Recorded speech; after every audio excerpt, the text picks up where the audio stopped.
late last year, I had a bit of a medical emergency. And I remember just when it happened, the first thought that came to my mind was, oh man, how on earth am I going to cover this? Do you ever get tired of the uncertainty that comes with being self-employed? That lack of consistency, the bills, they're always waiting for you, whether the season has been lucrative or not.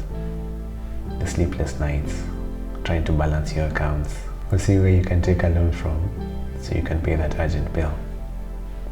In this video, I'm going to show you 3 simple ways I've learned to survive the slow months of self-employment, how anyone at any level of being self-employed can easily go from struggling to thriving, and how to make sure you're always prepared for when the dry seasons show up again.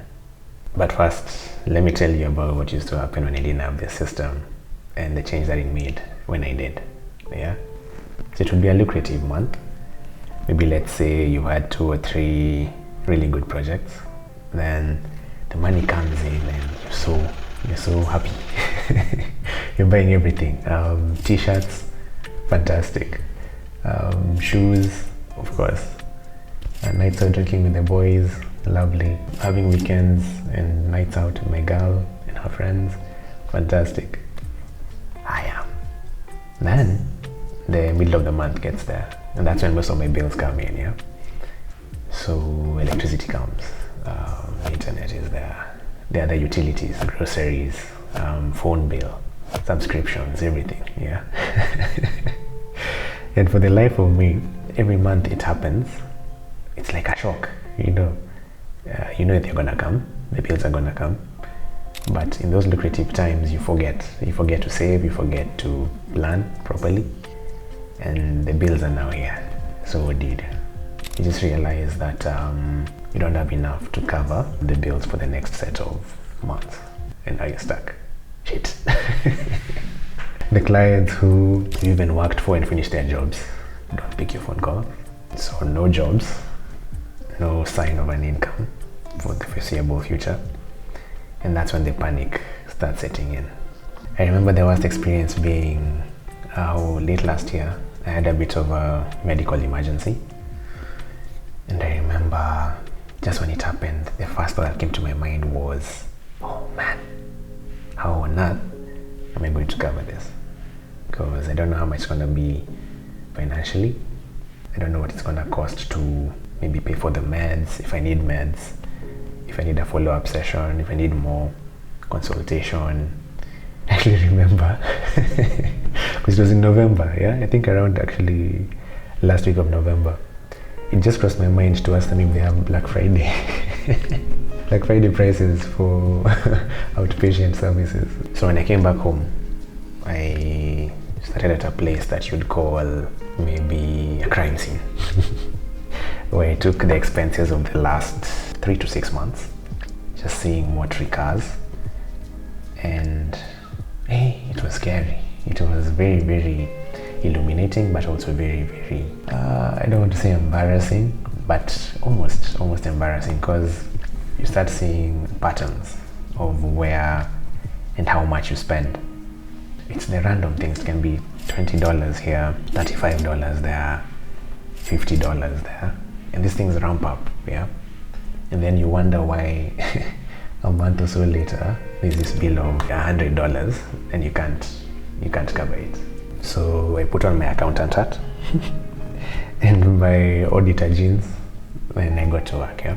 What I discovered was that you can divide finances into 3 categories. The first one is fundamentals, or let me call them utilities. That's the things that recur. That's the rent, transport, maybe fuel, electricity, gas, internet, your phone bill. For me, my subscriptions. They're just things that maybe recur every month and that you end up paying every single month to let your life keep running. Number 2 was, Ramit Sethi calls it guilt-free, and a lady called Nisha calls it the fun category. These are the things that every month you spend on and you don't feel, or they actually help you enjoy your money. So in the fun category, maybe you might have things like gifts for loved ones, that trip to wherever you want to go, the time out with the boys, late night, your gym subscription, if you consider gym fun. Just things that you consider fun, you know. Do you buy clothes? Do you buy shoes every month? That kind of thing. And then lastly is future you, or let's just call it saving and investing. This can be your long-term goals, maybe marriage, moving out, maybe buying a car, self-education. Are you taking courses? Are you doing anything that requires future investment? So what I then did after seeing these three categories was I took a tally, or like a total of all three, so the figure monthly. Yeah, and I decided let's just stretch it out a bit, you know, for those dry months.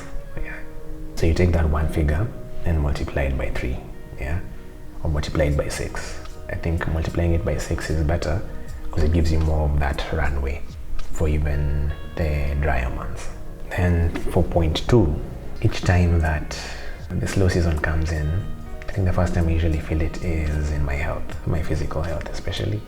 So it usually starts as skipping a workout here, buying some fast food there, 2 nights, 3 nights. You end up sleeping later, waking up later, and slowly I just found that it's been 2 months or 3 months or 4 months since I last worked out or since I last had a healthy homemade meal, or since I last took care of my mental health. I started really feeling it in the mind, where you feel like you're not at peace, and then also the lack of financial stability or security just causes that loop, you know. So you don't have money, you're worried about money, you're stressed about money, you're not taking care of your physical health. Hey, becomes dark. Yeah, it becomes a repetitive cycle of just going further and further away from who you want to be. Personally, where I usually start in the slower seasons is by resting better. Well, that's been the goal this year. And what that looks like is having more of a consistent time when I sleep and when I wake up, and trying as much as possible to get 8 hours of sleep. Once I had that taken care of, wow, everything just started being much easier to do. So you find that because I've woken up a bit earlier, I'm able to maybe work on something I'd put in the back burner, and then later in the day that makes my mind feel more at peace, so I'm able to also come in and work out at the end of the day. And then that repetitive cycle of now taking care of myself becomes good for me. And also this year I decided to add therapy back to that list.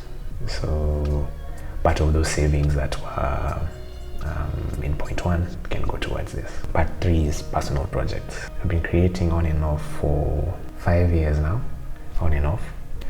And I always find like when it's the high seasons, when you're not struggling so much financially, it's easy to put your personal projects to the background, yeah, and you end up not doing them.